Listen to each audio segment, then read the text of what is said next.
Guyana is a country of 83,000 square miles located on South America's northeastern Atlantic coast. Divided into 10 administrative regions, general and regional elections are held using those administrative regions as the country's 10 electoral districts. Guyana joined the ranks of oil-producing nations in 2019, with the first commercial discovery of oil in May 2015. With the A Partnership for National Unity and Alliance for Change coalition government restoring decency, integrity, and national pride, and with oil revenue expected to catapult development, Guyana was on the rise. But 3 years into the coalition's term of government, after the reading of the country's 2019 national budget, the then opposition People's Progressive Party Civic colluded with Charandas Persaud, a member of parliament of the then President David Granger-led APNU-AFC, and successfully brought a motion of no confidence in the National Assembly, effectively crippling the APNU-AFC government and triggering early elections. It was treachery. Yes. It was total, it's so disgusting and an infamy.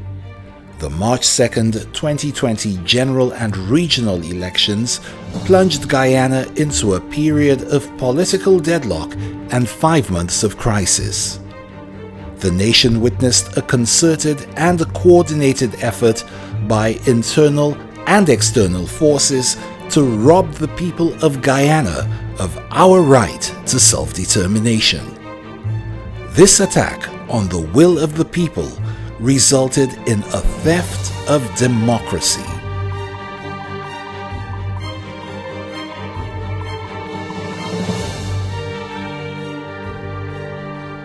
This presentation will examine how the People's Progressive Party Civic stole the March 2020 elections in Guyana and what this means for our country and democracy.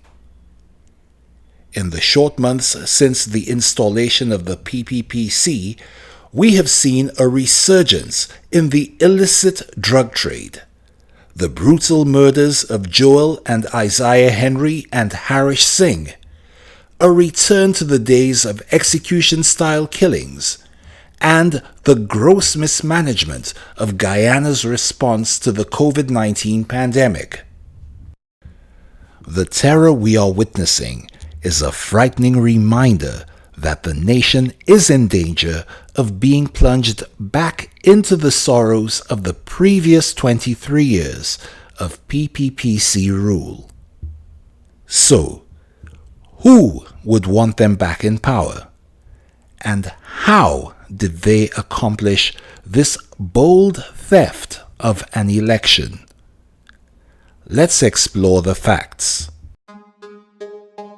A false narrative about the March 2020 elections has been propagated by international and national forces, which sought to paint the APNU-AFC as involved in a scheme to rig the March 2020 elections, when in fact there was a coordinated effort led by the PPPC locally and supported by international actors. For one to understand what has happened, the PPP had developed a narrative from the time the election process started, in which they were contending that the elections were going to be rigged. And so they were socializing the international community into believing that the elections will be rigged. The truth is, the rigging of elections is not new to the PPPC. While they have painted themselves as victims, the PPPC has engaged in electoral fraud in every election that they have contested in their history. The People's Progressive Party Civic historically has mastered the art of rigging and then seeking to change the narrative. We can go straight back to the 1947 election where the PPP refused to give up after by-election.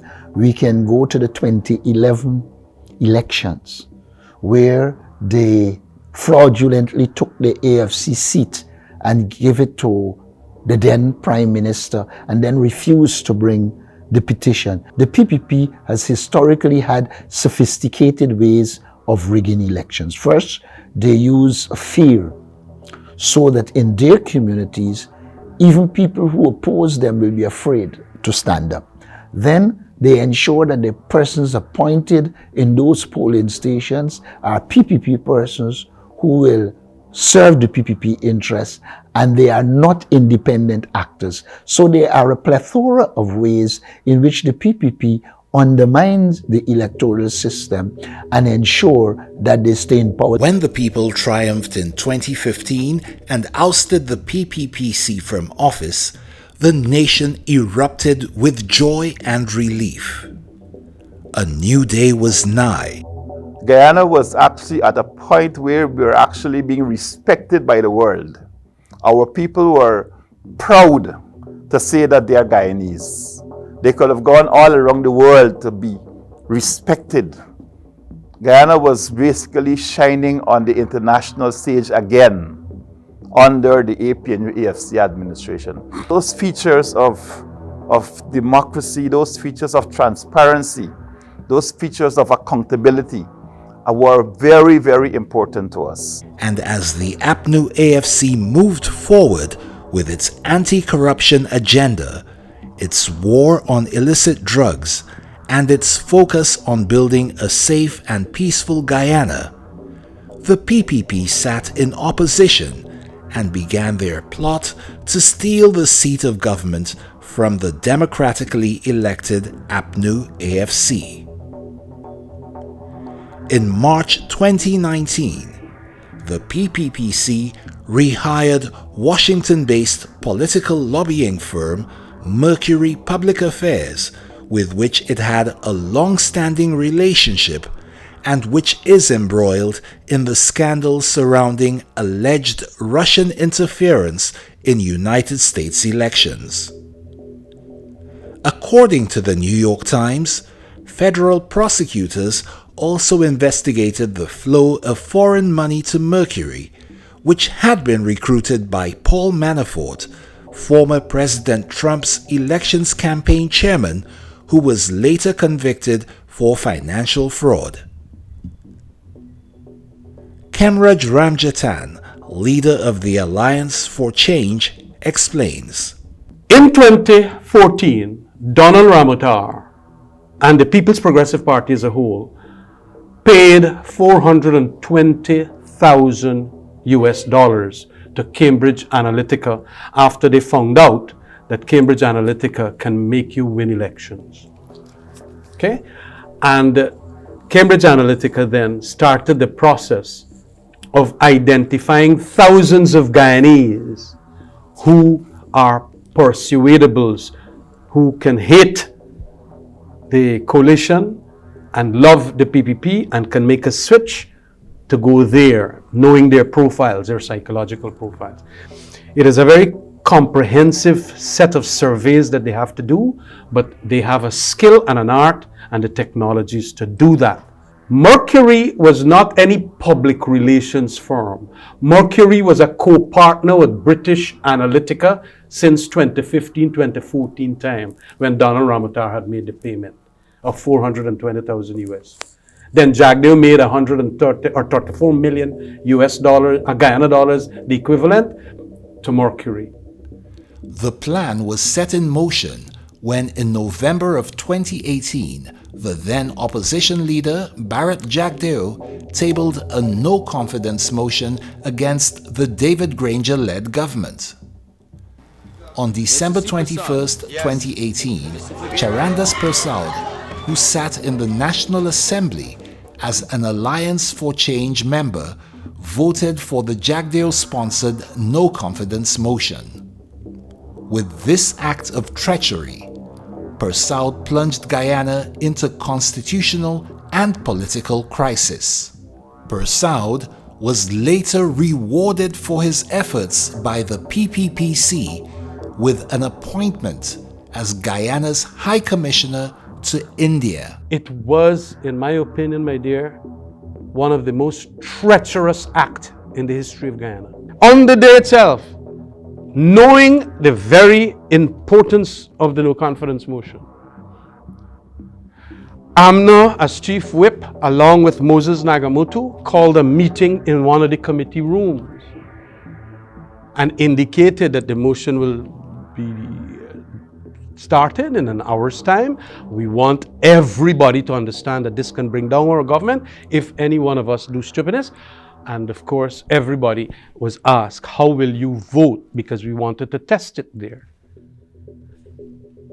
Moses, no, this, no, that, no, everybody, no. The loudest no came from that fella, Charandas. Charandas would flee the country in the wee hours of the morning of December 22nd, 2018. Persaud, a Canadian citizen, was escorted to the Eugene F. Correa International Airport under the protection of the then High Commissioner of Canada to Guyana, Lillian Chatterjee. He was also accompanied by PPP member Peter Ramsarup. The cloak of darkness escort to his flight hinted that the Canadian High Commission may have foreknown Persaud's intent to betray his party and was the first sign of the international interference and diplomatic overreach that would plague the Granger government in the coming months. We are very concerned about that, whereby you're going to have members of the opposition doing that kind of thing and literally, and getting the person too, Charandas himself, to get involved in all of that. So for the purposes of bringing down a government. And then immediately after doing that on that night, all the arrangements seemingly being in place for him to get away to Canada. With the no confidence motion passed, the APNU-AFC government moved to respect the constitutional requirements while maintaining the functions necessary to the well-being of the people of Guyana. Committed to respecting the rule of law, and with Guyana's development effectively stymied as the government would be unable to pass a budget, on February 19, 2019, President David Granger asked the Guyana Elections Commission, GECOM, to begin preparations for general and regional elections.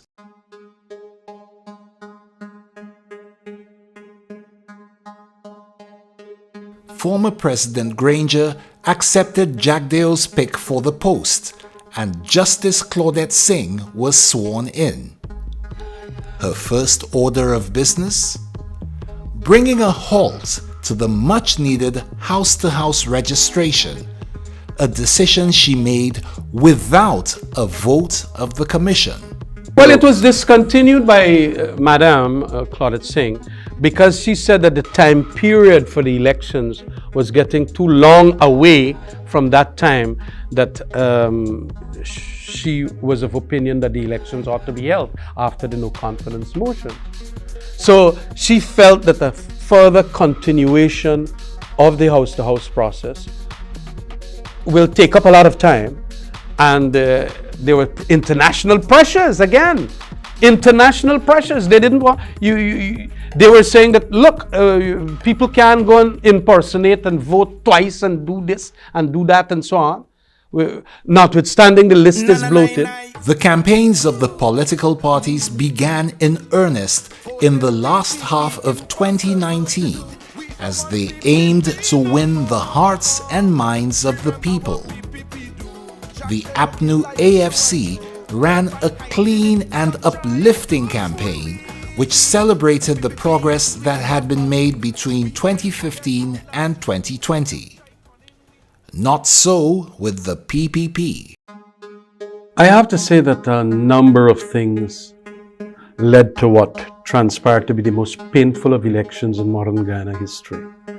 I don't know how you are informed about what Cambridge Analytica did with the Brexit vote and the Donald Trump vote, along with the Kamala Bissessar vote in Trinidad. But Cambridge Analytica is a big firm that gets into people's profiles in a country, and then knowing how people think, they can manage to do what is called psychops, to the extent of understanding how you can vote if certain ads are sent to you personally. In 2014, Donald Ramotar and the People's Progressive Party as a whole paid $420,000 to Cambridge Analytica after they found out that Cambridge Analytica can make you win elections. The SCL group, or Cambridge Analytica, first started having discussions with President Ramotar, and while engaging with the People's Progressive Party, the PPP, who the president was a part of that party. And how much money did the PPP spend on this? This particular campaign was $420,000. For the support specifically that Cambridge would have given, and they would have spent a lot more than that on their local team and on the actual ad spend. Something nefarious was afoot in the PPPC camp. Their plan, as we will see, was centered around taking advantage of the weaknesses created by a severely bloated voters list, which included people who had died since as early as 2001, and an insidious racist campaign waged on social media. Kemraj Ramjatan explains. However, in 2015, they did not manage to start the process of sending the ads based on that survey to these individuals. Time, because of the no confidence motion around that time that Mr. Nagamutu had brought, got them all jittery and whatever. They used that, however, in the 2020 elections. And they managed to send personalized ads via Facebook to a lot of Indo-Guyanese that were persuadables that they could go back. Because remember, in that elections of 2015, a number of these people felt that they were very bad for the country, that is the PPP. However, they still had a heart for the PPP. They managed to send to these people, especially the Hindu community. I'm now learning from the several pundits who told me about getting personalized ads, and they were very racial. Now, me and you and all members of the APNU-AFC coalition, we dealing very legally and in accordance with lawful action with ads. It got to be non-racial, it got to be very legitimate and legal advertisement. But in the darkness of the internet, this is what the PPP was doing to what is called the persuadables. That is the only reason they took Analytica, Cambridge Analytica, and Mercury. Election day went smoothly, with the exception of the first hint that something was afoot, occurring when General Secretary of the People's National Congress, Amna Ali, and Basil Williams, then Attorney General, were forced to confront Anil Nandalal, PPPC executive member who became Attorney General in the Ali administration. There were allegations that Mr. Nandalal was engaged in the distribution of national identification cards to prospective voters in District 4 on the lower east coast of Demerara.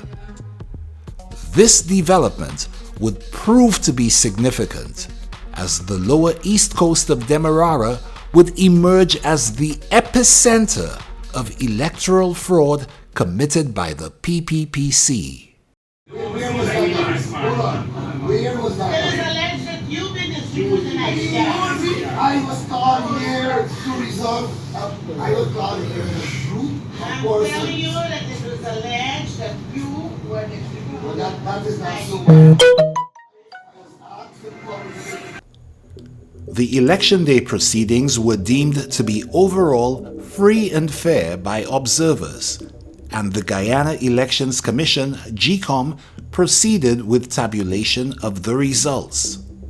In the wee hours of March 4th, 2020, however, this process was derailed and the entire election cast in doubt when the PPPC and a group of political party leaders led by then Leader of the Opposition Barrett Jagdeo, presidential candidate Ifran Ali, and former Phantom Squad operatives invaded the Media and Tabulations Office on High and Hatfield Streets.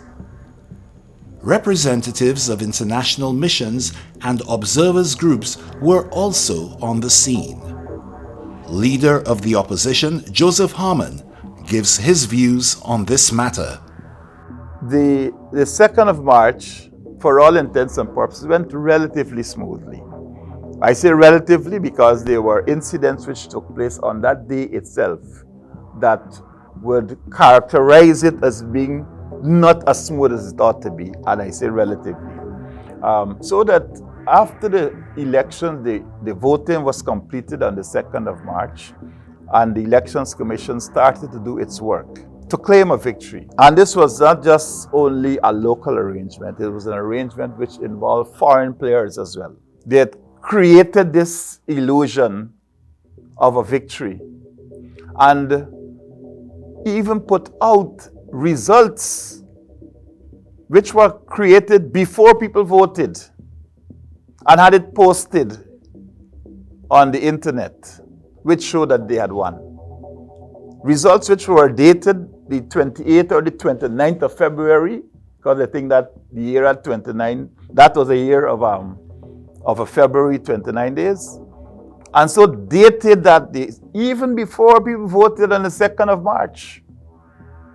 So this was all created, this was all a narrative that they had prepared well beforehand, knowing fully well that they did not have the popular support on the ground. A shocking display of aggression and threatening behavior ensued as GECOM staff were terrorized and bullied. Another invasion of GECOM occurred on March 5th as the then opposition PPPC and their agents sought to obstruct GECOM from proceeding with its constitutional duties. It was reported that GECOM chair Justice Singh was barricaded in her office, which was eventually breached by the PPPC insurrectionists. Officers of the Guyana Police Force struggled to bring order to the situation. They orchestrated what I call an invasion, a démarche on the Elections Commission office in District 4. And so there was a stampede, almost, on the office of the Elections Commission in District 4. But because our system is not as developed as others in the developed world, I can now fast track to the 6th of January as to what happened on Capitol Hill in the United States of America, for people to understand what happened here on the 4th of March, 2020, when the supporters of Donald Trump invaded Capitol Hill and behaved in all sorts of manners, saying that they wanted to stop the actual verification of the votes. In the wake of these events, the silence of the various international observer groups and missions was deafening. In fact, their presence and actions during the invasions ought to be closely scrutinized. What was the role of the ABCEU countries and their representative organizations in what occurred between March 4th and 5th is a question that must be answered.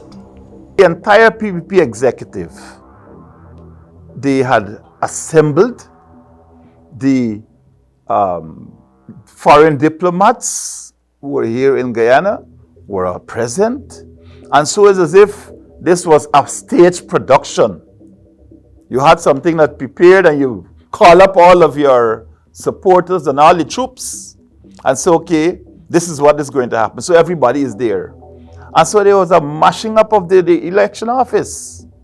Broke down doors, carried out boxes. These are all captured on tape. The aggression by the PPPC against the GCOM offices fueled their supporters, and on March 6, 2020, violent protests erupted in the villages of Lusignan and Monrepo. PPPC supporters burned tires, blocking the main public roads along the lower East Coast corridor. So that was what I call election violence. Election violence. And it triggered violence perpetrated by the PPP in many of the electoral districts of this country. A violent mob at Bath Settlement unleashed a horrific attack on a school bus donated by former President David Granger. 4 school children were injured. A policeman was shot, and a protester lost his life after he attacked police. A car transporting a nurse and her young children were attacked, forcing them to flee for their lives. Anytime the PPP wants to mobilize, they want violent confrontation, they go to that community. And so they had these fires and so on the street. The police came to try to bring some order, and they were confronted. They were confronted by hooligans. People were chasing a police unit with cutlasses on the road. One of the persons who was involved in that, I think the police shot him, and he unfortunately died as a result of this. But several of the policemen, including a sergeant and 2 constables, were chopped, viciously chopped, and had to be rushed to the hospital. Policemen were plunging in trenches and so on to get away from this violent mob that had been activated by Barra Jagdeo and the PPP executive. In the face of uncertainty surrounding the GCOM process and significant distrust hanging over any result, in the national interest, then President David Granger turned to the then CARICOM chairman, Mia Motley, to supervise a total national recount of votes. The recount would be conducted by GCOM and supervised by a 3-member team from CARICOM.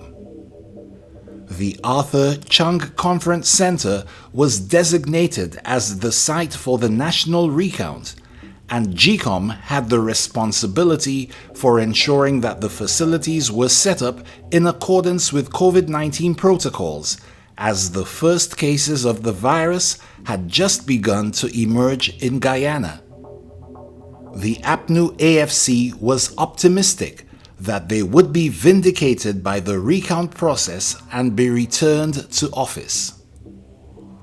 The recount exercise would see for the first time in Guyana's history all ballot boxes from the 10 electoral districts being reopened before an official declaration of the elections by GCOM. Mr. Vincent Alexander is one of 3 APNU-AFC nominated commissioners to the Guyana Elections Commission. The Guyana Elections Commission could be considered to be having 2 aspects. The commission per se, which is made up of 7 commissioners, 3 commissioners who are nominated by the leader of the opposition, and 3 commissioners who are nominated by the president, all of whom are appointed by constitutional instrument by the president, and the chairperson, who is taken from a list by the president, presented to him by the leader of the opposition. And those 7 persons make up the commission, And for all intents and purposes, we are 7 commissioners, with the chairperson being the first among equals. A total of 2,339 boxes were to be examined. 14 counting stations were established, along with a tabulation center. Each counting station would be manned by GCOM staff, and each political party was allowed 1 counting agent per station. Observers were allowed to scrutinize the proceedings. My disposition to the recount is that there was an order, and I had a particular understanding of the order. That order provided for determination of the validity of ballots cast. That means that the order provided for the determination of whether people impersonated, etc., in the process of voting. And in fact, as far as I know, and I think there's factual evidence to show, that information was provided to show that there were people who were on the register of the dead, for whom votes were cast. There were people who were overseas, for whom votes were cast. And I am being very unequivocal about this. The document that governed the recount was Order 60 of 2020, which set out clearly the process, which stated, 1, we will have the recount. That in the recount, there will be an observation report in which all the details of what transpired will be placed. And then the observation reports will be discussed, and you will arrive at a position as to the legitimacy of the elections. On May 6, 2020, GCOM commenced the national recount that would last 33 days. Ganesh Maipal and Colin Bino were recount agents for the APNU-AFC. They recall the optimism with which they entered the process and what they understood the aim of the process to be. Everybody was excited at first. We were excited because we know we were going into a process expecting a credible count. We know that we were going to the National Recount Center at the Arthur Chung Conference Center to come out with a final credible count.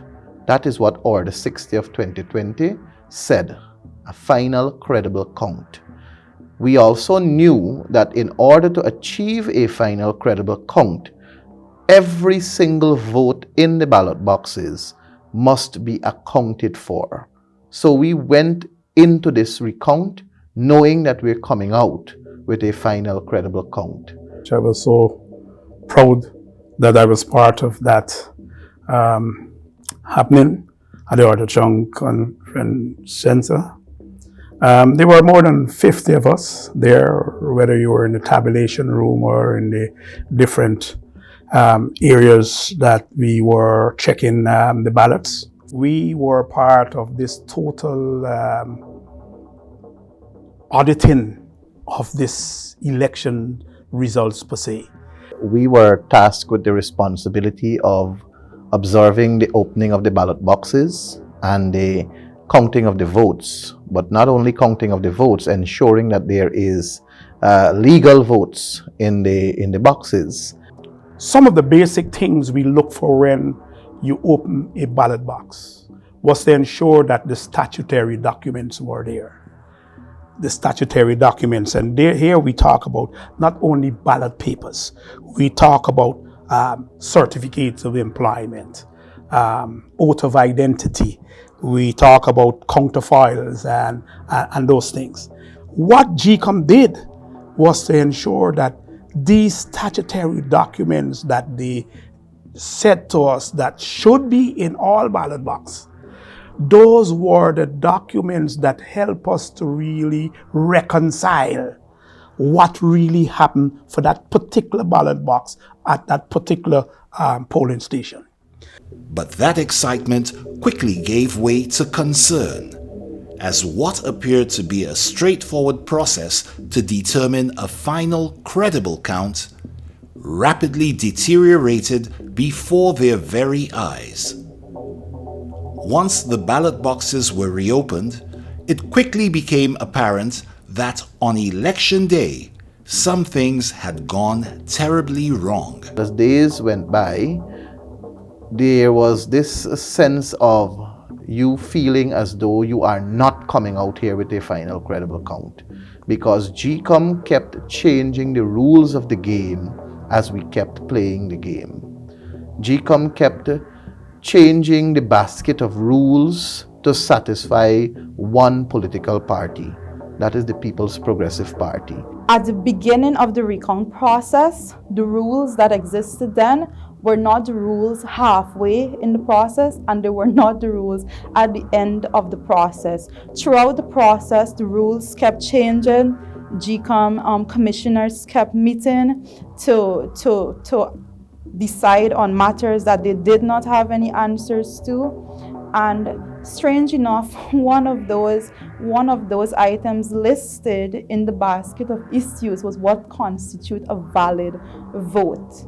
In that recount process, it had to be decided on what constituted a valid vote. And I can tell you, in the basket of issues that was presented on the 27th of May, it was strange to me that that was one of the things that was highlighted. I think it was it was in bold capitals, if I remember correctly, that what constitutes a valid vote, it was revised on the 26th of May, and then again it was revised on the 27th of May.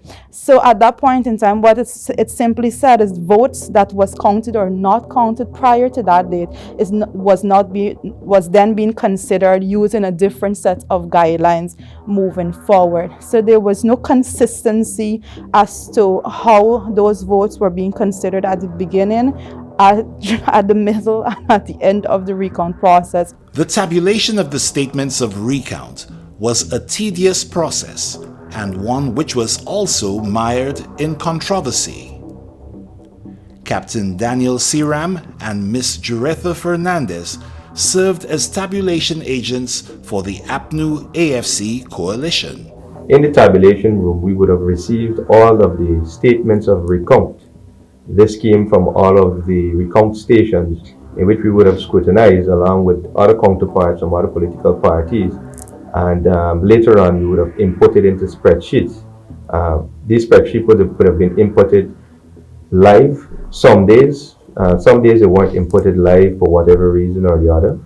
And then also, we would have fought very hard to also have the statements of the summary of observations for the statement of recounts being read out. So when we went to this recount process, it wasn't just counting votes 1, 2, 3, 4. Throughout the day, we had the recount stations doing what they did, and we started off at later on in the evening, the tabulation center. Now all of that information would come to us and we will document it and so forth. So we would be in constant contact with the agents in the recount station, so we would know some of the things that are happening.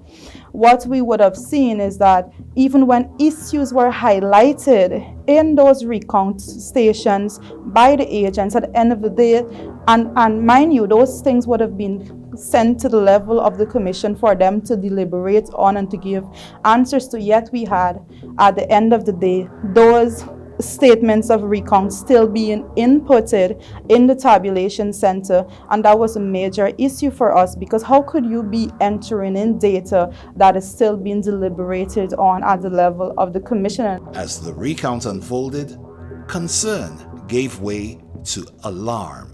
And shockingly, we were not able to verify hundreds of thousands of votes. You had dead people's names that were ticked off on the official list of electors, but they voted. You had people who migrated from this country and they did not return on the day of election, but they voted. You had missing oaths of identity. You had unsigned oaths of identity. You had missing poll books. A number of irregularities, abnormalities, and anomalies were unearthed. We also discovered that they were talking about oath of identity. That was on the report that is in the particular ballot box. But you did not find in that ballot box those documents, the actual oath of identity, to really show you or to justify that, yes, this particular polling station, 23 persons took oath of identity, and here are the documents in order to confirm that, so you could have a clear reconciliation as to totals. You did not get that. So we had those problems occurring. Coming down from the East Bank areas and Central Georgetown, we would have found a lot of documents were discarded because they didn't have the official GCOM mark on it. That is the official GCOM stamp. So you would have voted, but then because of some official at the polling station that didn't stamp your ballot correctly, all of those votes would have been discarded. In order to ensure that the people of Guyana received first-hand, credible information on the recount, the APNU-AFC carried full coverage of the events. Christopher Jones, Randy Critchlow, and Sherrod Duncan spent 33 days outside the Arthur Chung Convention Center reporting on the recount.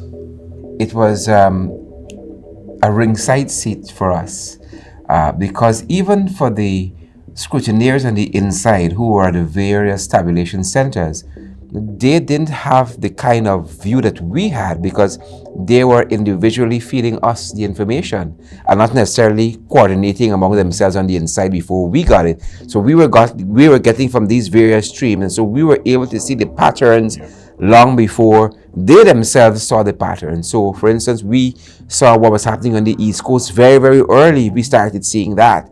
And we started seeing the trend nationally of all of these discrepancies and anomalies, the inconsistencies. And it was essentially a conscious decision taken on our part that for the want of information, we will ensure that we are present where the information could be sourced, and hence the setup outside of the Arthur Chung Conference Center. And we can tell you literally from day one, with the commencement of the recount, is that anomalies, discrepancies, missing poll books, and the full gamut.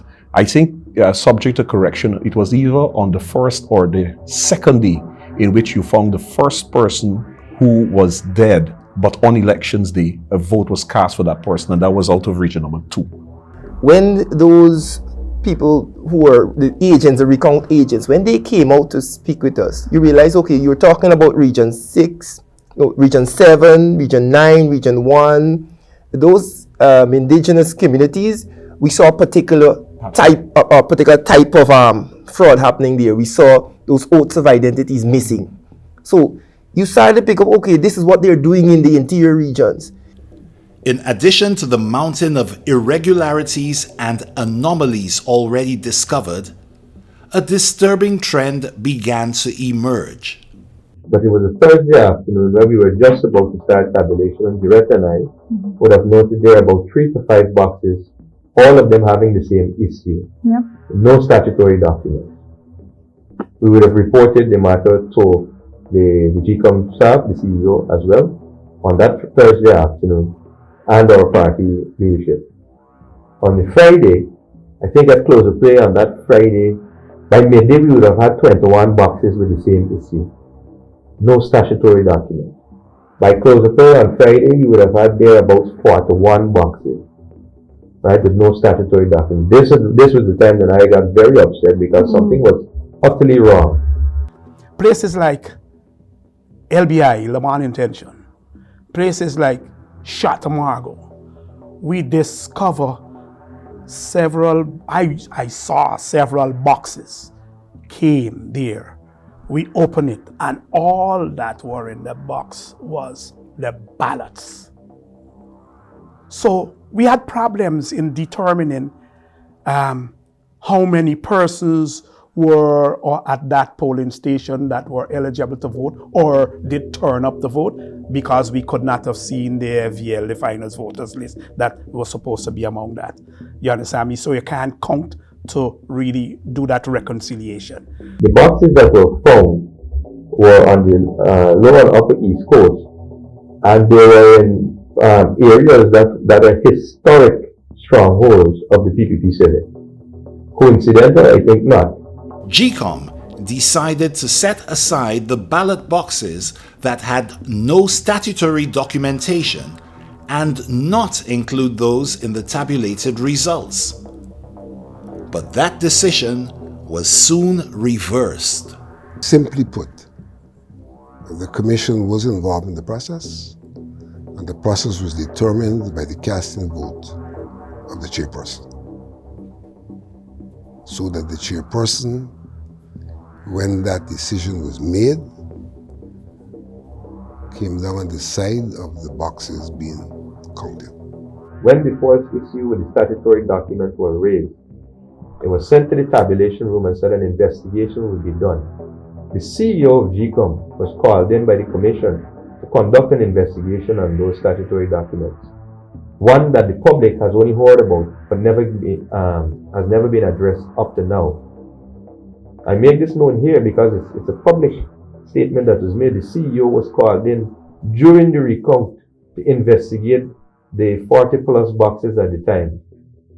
Are you telling me during an ongoing investigation, the Commission would have made a decision to tabulate polluted votes, I would call them, right, in this election? What remains unanswered in my mind is why, when those persons responsible for those boxes, those GCOM staff, when they were called to a meeting at GCOM, nobody turned up. GCOM called that meeting, and the chief elections officer told this nation that none of those persons turned up.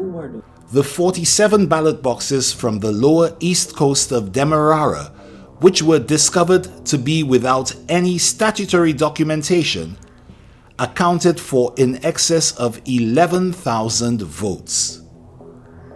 To understand how this would affect the outcome of the elections, 7,000 votes equal one seat in the National Assembly of Guyana.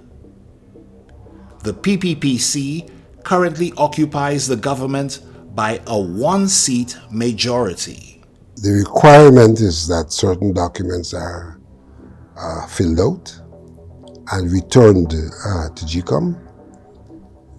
It is only during the recount it was discerned that those documents had not been returned, and therefore that deprived us as a basis for what I would consider a proper count of those ballots, because one, in the first instance, could not say how many names were struck off in the various polling stations, and therefore one could not say that the number of ballots found were in fact equivalent to the number of persons who, by the record which should have been there, would have turned up to vote. So that for me, the entire process was eroded by the absence of the documentation in those 47 boxes. One could not give a proper account for what took place in those ballot stations in the absence of that information. Interestingly, once GCOM decided to tabulate the universal votes, calls from the international community grew louder for a declaration of the elections to be made based purely on the tabulated count. Threats of sanctions and the cutting off of development aid swiftly followed. The reality is, as the recount manifested the illegalities that occurred, particularly in PPP stronghold, we saw a shifting of the goalposts in which, rather than having the observation report and deal with all the issues that the recount revealed, the narrative became that we only counting the ballots. It didn't matter whether they got there legally or illegally. It is noteworthy that the ABCE countries, the international media, and international organizations sided with the PPPC and ignored all the issues related to the findings of the recount process. Meanwhile, at the level of the GCOM, the APNU-AFC nominated commissioners were advocating for a legal solution which would ensure that no legitimate voter was disenfranchised.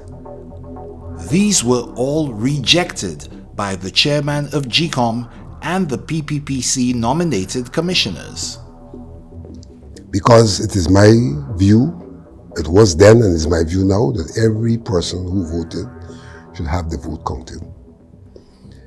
Therefore, you could not simply say you will not count the 47 boxes, because undoubtedly there were persons who did cast a vote in those particular areas. So what does one do?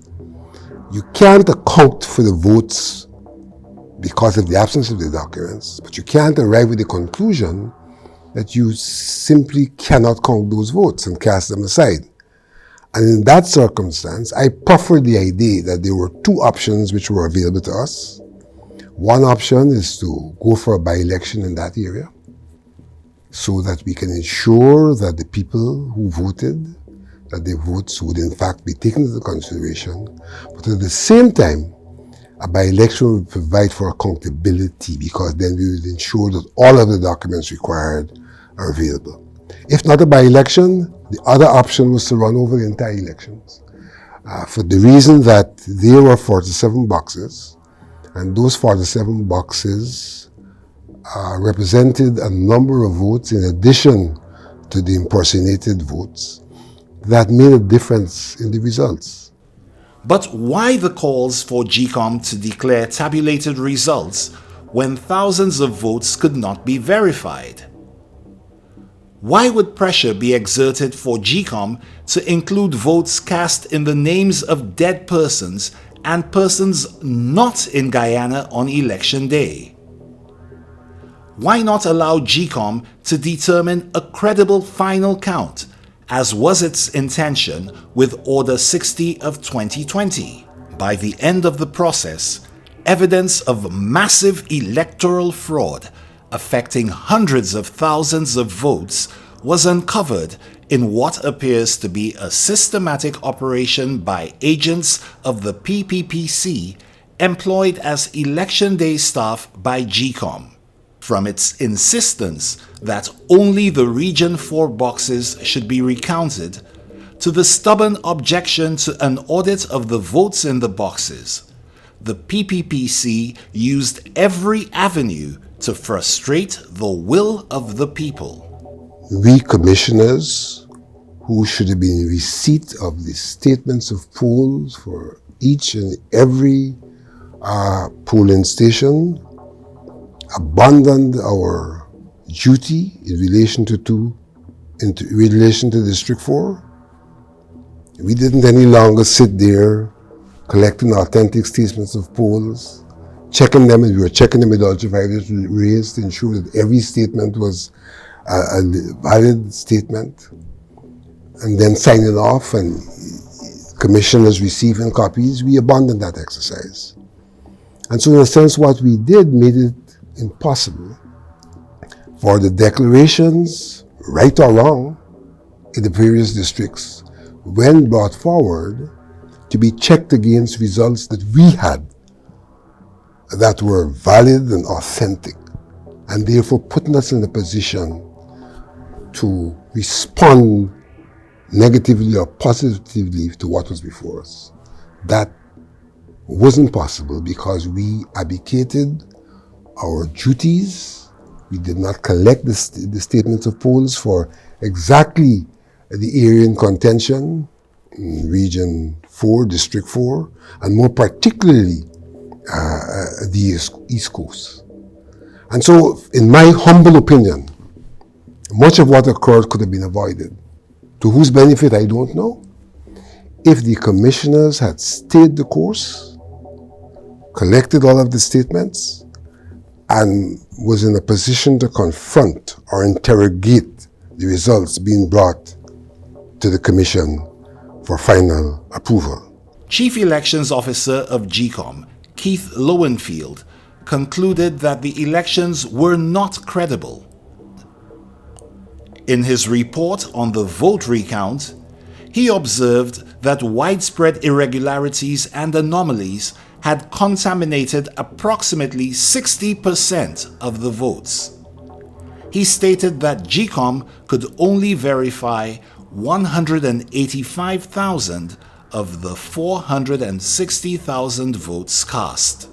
You see, in electoral politics, you may have fraud.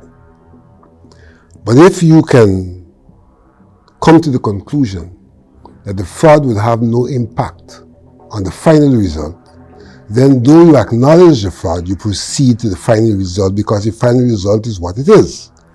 But in this circumstance, when one takes the number of votes involved in those 47 boxes, and the number of votes involved in terms of impersonation, and what the recount said in terms of the number of seats allocated based on the recount without taking into consideration what I just referred to, then what I just referred to could make a difference to the outcome of the elections. And therefore, in those circumstances, one cannot and should not take those numbers of the recount as a final result because of the big question mark. International pressure continued for GCOM to declare the results of the elections based on tabulated votes, not on valid votes. In the midst of the courts of Guyana hearing the legal proceedings brought by the APNU-AFC to prevent invalid votes from being used to declare the elections, then U.S. Secretary of State Mike Pompeo announced visa restrictions on, as he put it, individuals who have been responsible for or complicit in undermining democracy in Guyana and their immediate family members. You will find on our program that we had 4 times per day. We were actually saying, okay, so tomorrow it is expected that GCOM will make an announcement. And we expect by this evening to see a statement from the ABCE countries. We were able to do that because, again, that was a pattern that was emerging. Every time the court is about to rule, we expect to hear from Mike Pompeo or Korzak and so forth. So on the program, if you go back to our programs, you will hear us saying that GCOM or the court is about to make a ruling tomorrow. So by tonight, you will expect a statement. And true to bear, the statement came either overnight or just before midnight, the statement came. In the end, the Chief Justice compelled the Chief Election Officer to declare the March 2020 general and regional elections on the basis of the tabulated votes, which contained tens of thousands of votes that GCOM itself indicated it could not validate. The Chief Election Officer complied, but included the caveat that the results did not meet the standard of a credible election. And so ended a 5-month imbroglio and the theft of Guyana's democracy. The PPPC was installed into office on August 2nd, 2020. What is worse is that having been installed, they immediately manifested their authoritarian tendencies and they are taking Guyana fast to a dictatorial state. We saw very early the dismissal of African Guyanese for no reason at all. We saw once you were a supporter of the APNU-AFC and you were of another ethnic group, whether you were East Indian or from indigenous populations, you were fired. We saw almost immediately the destruction of the professionalism of the police force, and they immediately began to use the police force against innocent people, including public servants and those elections officers who did their work. We saw the advent of trump-up charges against the people of Guyana. We saw the return of widespread discrimination in the society. What were the motives behind the actions of the various players, and why did they want to install the PPP in office? What did they stand to gain? One of the ambassadors was heard to be saying to the chairman of the Elections Commission, These elections are bigger than Guyana. These elections are bigger than Guyana, and therefore you ought to take certain steps. And so this is where the foreign element came in. And this is where the theft of our democracy took place. And it was discovered at the Artichon Conference Center. And every time I go into that conference center now, because Parliament is there and we sit there as members of Parliament, I am reminded of the circumstances in which our democracy was stolen by the PPP, aided and abetted by foreign entities who wanted to see a regime change in this country. The APNU-AFC remains committed to the truth, to Guyana's democracy, and will continue to fight on behalf of the people of Guyana, even as we confront and prevail against the consequences of the theft of our democracy. We can, we must, and we will. Thank you for joining us. Yes, we fed up of you. We ain't forget all that you do. Stop trying conning we.